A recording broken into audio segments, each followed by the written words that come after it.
用最廉價的巴沙魚賣最貴的單品菜，酸菜魚大王變成預製菜常客。曾經桌桌必點的爆款，為什麼沒人吃了呢？你有多久沒吃過酸菜魚了呢？巔峰時期，全國酸菜魚連鎖品牌超800家，與你在一起全球门店超2500家。泰二酸菜魚年營收衝到44億元，光是這兩大頭部品牌就佔據了近30%的市場份額。2020年，所有連鎖酸菜魚品牌的市場規模就衝破200億。單店日銷300份都是基本操作，可誰能想到，短短3年時間，風向說變就變了。某外賣平台數據顯示，2023年酸菜魚的訂單量同比下滑27%，不少曾經的網紅店月銷直接從9999家跌到了100家。這個曾經承包了半個中國胃的國民菜，怎麼突然就沒人吃了呢？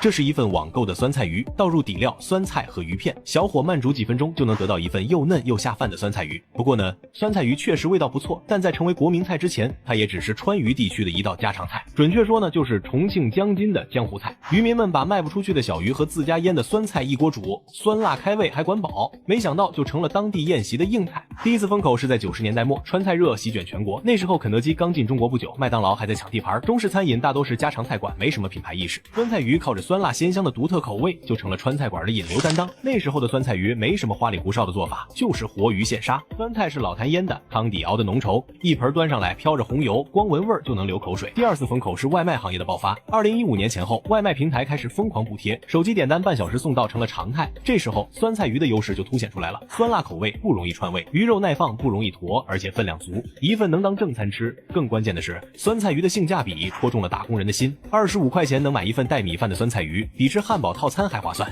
這時候一批外賣型酸菜魚品牌開始冒頭，比如與你在一起把酸菜魚做成小份菜，分番茄、麻辣、金湯等口味，精準狙擊單人餐市場，短短幾年就開了幾千家店。第三次风口是社交餐飲的興起，泰二酸菜魚橫空出世，直接把酸菜魚從家常菜變成了網紅打卡品。他搞傲嬌營銷，超過4人不接待、不加辣、不減辣，反而勾起了年輕人的好奇心。裝修走國潮風，牆上貼滿搞笑標語，每桌還送解辣神器酸梅湯，特別適合拍照發朋友圈。泰二還把酸菜当成核心賣點，宣稱酸菜比魚好吃，用老壇發酵180天的酸菜做噱頭，一份魚賣88塊，比普通店貴了1倍，卻天天排大隊。到2020年，酸菜魚的市場規模達到210億，全國連鎖酸菜魚品牌超過500家，門店數量也突破了3萬家，比火鍋品牌還多。這時候的酸菜魚可以說是徹底坐穩了國民魚菜的寶座。可就在所有人都以為它能一直火下去的時候，衰落已經開始了。幾年前的酸菜魚市场，只要你有錢就能開一家酸菜魚店，至於魚新不新鮮，湯好不好喝，没人在乎。